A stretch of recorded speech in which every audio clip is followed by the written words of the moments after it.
ಕೂದಲು ಸೊಂಪಾಗಿ ಬೆಳೆಯಲು ಒಂದು ಮನೆಮದ್ದನ್ನು ತಂದಿದ್ದೀನಿ, ಬನ್ನಿ ನೋಡೋಣ. ಈರುಳ್ಳಿ ರಸ ಮತ್ತು ಔಡ್ಲೆಣ್ಣೆ ಅಂತ ಕ್ಯಾಸ್ಟರ್ ಆಯಿಲ್ ಅಂತಾರೆ. ಕೂದಲು ಬೆಳವಣಿಗೆಗೆ ಸಹಕಾರಿ ನೈಸರ್ಗಿಕ ಮನೆಮದ್ದು ಇದು. ಈರುಳ್ಳಿಯಲ್ಲಿ ಇರುವ ಸಲ್ಫರ್ ತಲೆ ಚರ್ಮಕ್ಕೆ ರಕ್ತ ಪ್ರವಾಹ ಹೆಚ್ಚಿಸಿ ಕೂದಲು ಉದುರುವಿಕೆ ಕಡಿಮೆ ಮಾಡಲು ಸಹಾಯ ಮಾಡುತ್ತದೆ. ಔಡಲೆ ಎಣ್ಣೆ ಕೂದಲಿಗೆ ತೇವಾಂಶ ನೀಡಿ ಬೇರುಗಳನ್ನು ಬಲಪಡಿಸುತ್ತದೆ. ಇದರಿಂದ ಭಾಳಷ್ಟು ಉಪಯೋಗಕಾರಿ. ಏನಪ್ಪ ಅಂದರೆ ಹೇಗೆ ಮಾಡೋದು ಅಂತ ಒಂದು ಸಲ ಹೇಳ್ತೀನಿ ಬನ್ನಿ. ನಾನು ಒಂದು ಅರ್ಧ ಈರುಳ್ಳಿ ತೊಗೊಂಡಿದ್ದೀನಿ. ಅರ್ಧ ಈರುಳ್ಳಿಗೆ 1 ಸ್ಪೂನು ರಸ ಬರುತ್ತೆ ಅದು. ಹಾಗಾಗಿ ಅರ್ಧ ಈರುಳ್ಳಿ ಸಾಕು. 1 ಟೇಬಲ್ ಸ್ಪೂನು ಈರುಳ್ಳಿ ರಸ ಬರ್ತದೆ. ಮತ್ತು ಔಡ್ಲೆಣ್ಣೆನ ಅರ್ಧ ಸ್ಪೂನ್ ಹಾಕ್ಕೊಂಡಿದ್ದೀನಿ.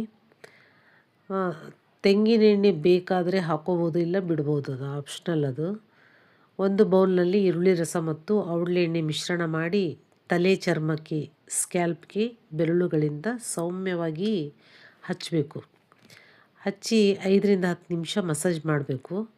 ಆಮೇಲೆ 30ರಿಂದ 45 ನಿಮಿಷ ಬಿಟ್ಟು ಮೃದುವಾಗಿ ಶಾಂಪೂ ಬಳಸಿ ತೊಳೆಯಿರಿ.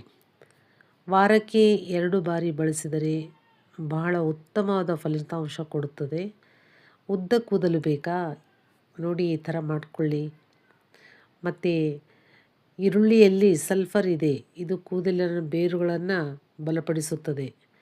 ಔಡ್ಲೆಣ್ಣೆಯಲ್ಲಿ ರಿಸಿನೋನಿಕ್ ಆಮ್ಲ ಅಂದರೆ ರಿಸಿನೋನಿಕ್ ಆ್ಯಸಿಡ್ ಇದೆ, ಇದು ತಲೆ ಚರ್ಮದ ರಕ್ತ ಪ್ರವಾಹವನ್ನು ಹೆಚ್ಚಿಸುತ್ತದೆ. 2 ಗಮನಿಸಬೇಕಾದ ಒಂದು ವಿಷಯ ಏನಂದರೆ, ಮೊದಲು ಪ್ಯಾಚ್ ಟೆಸ್ಟ್ ಮಾಡಿ, ಅತಿಯಾಗಿ ಬಳಸಬೇಡ್ರಿ. ಆಮೇಲೆ ಕಣ್ಣಿಗೆ ತಾಗದಂತೆ ನೋಡಿಕೊಳ್ಳಿ. Thank you so much.